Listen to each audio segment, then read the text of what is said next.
पहली बात तो ये है कि कोविड, कोरोना और मंकी पॉक्स में ज़मीन आसमान का अंतर है। किसी के साथ आप काफ़ी देर बैठेंगे, बात करेंगे तब ट्रांसफ़र होगा।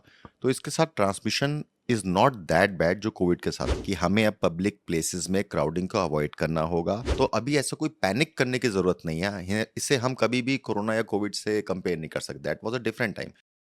एक के बाद एक हमें लगातार हमारे देश में मंकी पॉक्स के केसेस देखने को मिल रहे हैं। इस समय बताया जा रहा है कि केरला में हमारे देश का थर्ड केस रिपोर्ट हो चुका है। इसी पूरे मामले को लेकर इस समय हमारे साथ डॉक्टर पुलिन गुप्ता जी मौजूद हैं, जो कि प्रोफेसर डिपार्टमेंट इन मेडिसिन और साथ ही में आरएम हॉस्पिटल से जुड़े हुए हैं। सर, क्या कहेंगे किस तरह से इस पूरे केस के और इस पूरे मामले को देखते हैं? जैसे हमने कोरोना के टाइम पे, लॉकडाउन के टाइम पे भी हमने महामारी देखी थी और जनता नहीं चाहेगी कि ऐसी कोई और बड़ी बीमारी उनके पास पहुंचे। तो as a senior doctor, what do you say and what do you suggest? देखिए, पहली बात तो ये है कि कोविड, कोरोना और मंकी पॉक्स में ज़मीन आसमान का अंतर है।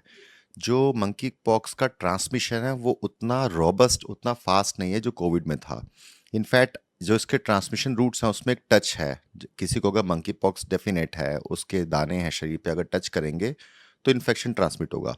दूसरा जो ह्यूमन टू ह्यूमन ट्रांसमिशन है वो है बाई इनहेलेशन या फिर एरोसोल से कोई बात कर रहा है तो उसमें ये कोविड की तरह नहीं है कि बहुत जल्दी ट्रांसमिट होगा। It will take a long duration of, किसी के साथ आप काफ़ी देर बैठेंगे, बात करेंगे तब ट्रांसफ़र होगा।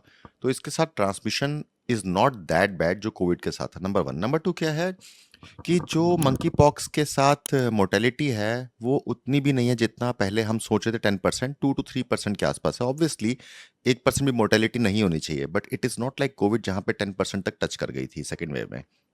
थर्ड ये है कि मंकी पॉक्स का जो ये थर्ड केस अभी आया है, दिस इज अ केस जो हम उस पर्टिकुलर क्लैट का है जो कि हम जिसके लिए डब्ल्यू एच ओ ने एडवाइजरी दी है। दैट इज़ वाई इस केस के बाद ministry of health and family welfare secretary Shri Apurva Chandra ने भी एक एडवाइजरी इशू की है कि हमें अब पब्लिक प्लेसेस में क्राउडिंग को अवॉइड करना होगा। जिसको माइल्ड सिम्टम भी लग रहे हैं उनको हम तुरंत आइसोलेट करें, उनकी टेस्टिंग करें। इसीलिए 36 आईसीएमआर की लैब्स ऑल ओवर इंडिया खोली गई है और जो पेशेंट पॉजिटिव आ रहा है उसकी जीनोमिक सीक्वेंसिंग की जा रही है। अपार्ट फ्रॉम दैट जो सेंटिनल सर्वेलेंस, अगर एक पेशेंट पॉजिटिव है तो पिछले कुछ समय में कितने लोगों से मिला उन सबको भी ऑब्जर्वेशन में लेके उनकी भी टेस्टिंग की जा रही है। तो अभी ऐसा कोई पैनिक करने की ज़रूरत नहीं है। इसे हम कभी भी कोरोना या कोविड से कंपेयर नहीं कर सकते। That was a different time.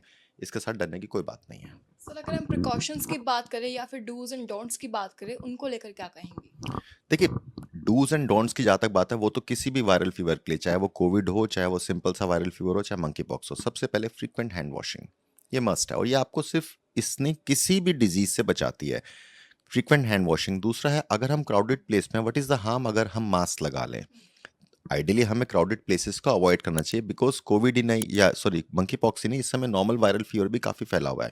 Apart from that, हाँ, जो जिन लोगों की इम्यूनो सप्रेशन है, जो कैंसर ट्रीटमेंट पे चल रहे हैं, चाहे पॉजिटिव हैं या गठिया के मरीज है जो कि इंजेक्शंस पे और टैबलेट्स पे चल रहे हैं, उनको हम ज़रूर सलाह देंगे कि अगर उनको इस तरह का फ़ीवर होता है, वो तुरंत डॉक्टर को दिखाएँ, इसको इग्नोर ना करें।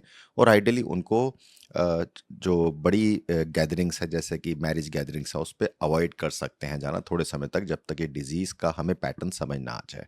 अपार्ट फ्रॉम दैट, बच्चों में, प्रेग्नेंट लेडीज़ में भी ये डिज़ीज़ थोड़ा-सा ज़्यादा क्रिटिकल हो जाती है as compare to normal person, तो उनको भी हमें थोड़ा ध्यान से रखना पड़ेगा।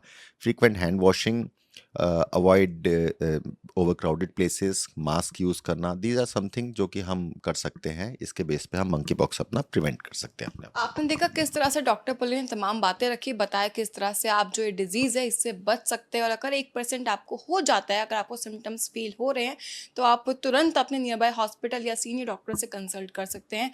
इस पूरे मामले को लेकर आपका क्या सोचना है, हमें ज़रूर बताइए। तब तक के लिए बने रहिए मेरे साथ पंजाब केसरी में। कैमरा पर्सन विकी के साथ खुश रहना, पंजाब केसरी, दिल्ली।